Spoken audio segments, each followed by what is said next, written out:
Indian judicial system दुनिया के सबसे बड़े लोकतंत्र का एक बहुत इंपॉर्टेंट हिस्सा है। ये इंडियन कॉन्स्टिट्यूशन पर आधारित है और सभी सिटीजन्स के लिए न्याय, फेयरनेस और इक्वालिटी इंश्योर करता है। जुडिशरी फंडामेंटल राइट्स और फ्रीडम्स की रक्षा करता है, इन्फ्रिंजमेंट के खिलाफ गार्डियन की तरह काम करता है, अपनी जस्टिस के प्रति कमिटमेंट के लिए जाना जाता है। ये फेयरली और इम्पार्शियली कानून अप्लाई करता है, हर सिटीजन के लिए एक्सेसिबल कोर्ट्स रिड्रेसल पाने और अनफेयर लॉज को चैलेंज करने का प्लेटफॉर्म प्रोवाइड करते हैं। इसके स्ट्रक्चर और फंक्शंस को समझना इंडियन डेमोक्रेसी को समझने के लिए बहुत जरूरी है।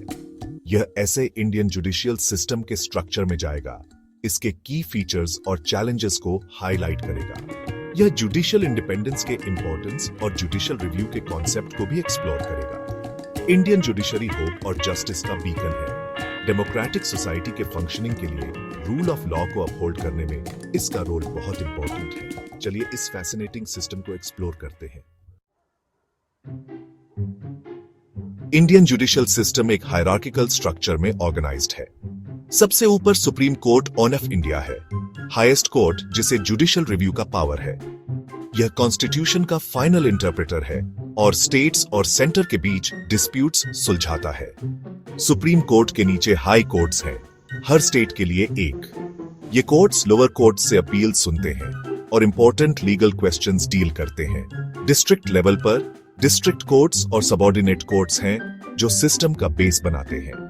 ये सिविल और क्रिमिनल मैटर्स की वाइड रेंज हैंडल करते हैं, अक्सर सिटीजन्स के लिए फर्स्ट पॉइंट ऑफ कॉन्टैक्ट होते हैं।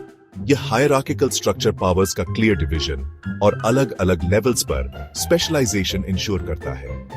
यह जस्टिस के सिस्टमैटिक और एफिशिएंट एडमिनिस्ट्रेशन को आसान बनाता है। कोर्ट्स के वेरियस टियर्स मिलकर काम करते हैं ताकि जस्टिस इफेक्टिवली और इम्पार्शियली सर्व हो। यह सिस्टम हर सिटीजन के लिए एक्सेसिबल बनाया गया है, चाहे उनका बैकग्राउंड कुछ भी हो। कोर्ट्स इंडिविजुअल्स को अपनी ग्रीवेंसेस का रिड्रेसल पाने के लिए एक प्लेटफॉर्म प्रोवाइड करते हैं। वे अनफेयर लॉज को चैलेंज कर सकते हैं और पावर में बैठे लोगों को अकाउंटेबल होल्ड कर सकते हैं। इंडियन कॉन्स्टिट्यूशन इंडिपेंडेंट जुडिशरी के इंपॉर्टेंस को मानता है। यह जुडिशरी, लेजिस्लेचर और एग्जीक्यूटिव के बीच पावर्स के सेपरेशन की गारंटी देता है। यह सेपरेशन इंश्योर करता है कि जुडिशरी बिना किसी फियर या फेवर के फंक्शन करे। जजेस को एक रिगरस प्रोसेस के थ्रू अपॉइंट किया जाता है, जिसमें एग्जीक्यूटिव और जुडिशरी के बीच कंसल्टेशंस होते हैं। अपॉइंट होने के बाद जजेस को सिक्योरिटी ऑफ टेन्योर मिलती है और उन्हें सिर्फ एक कॉम्प्लेक्स इंपीचमेंट प्रोसेस के थ्रू ही रिमूव किया जा सकता है। जुडिशरी का जुडिशियल रिव्यू का पावर उसे लॉज की कॉन्स्टिट्यूशनल वैलिडिटी एग्जामिन करने की परमिशन देता है।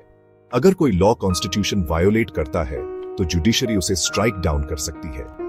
Judiciary fundamental rights including equality, freedom of speech और पर्सनल लिबर्टी को अपहोल्ड करने के लिए कमिटेड है।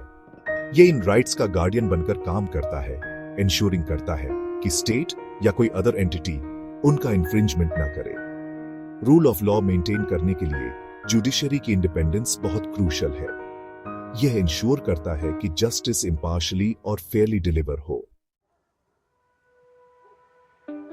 इंडियन जुडिशियल सिस्टम कई चैलेंजेस फेस करता है। सबसे बड़ी चैलेंजेस में से एक है केसेस का बैकलॉग। यह सिटीजन्स का जुडिशियल सिस्टम में फेथ कम करता है। एक्सेस टू जस्टिस अनइक्वल रहता है। कई रिफॉर्म्स हो रहे हैं, टेक्नोलॉजी अडॉप्ट की जा रही है, जुडिशियल एजुकेशन और ट्रेनिंग एनहांस की जा रही है, मीडिएशन और आर्बिट्रेशन प्रमोट किया जा रहा है। ये मैकेनिज्म्स कोर्ट्स के बर्डन को कम कर सकते हैं। जुडिशियल सिस्टम इवॉल्व हो रहा है। जस्टिस के प्रति कमिटमेंट एक रोबस्ट जुडिशियल सिस्टम की होप देती है।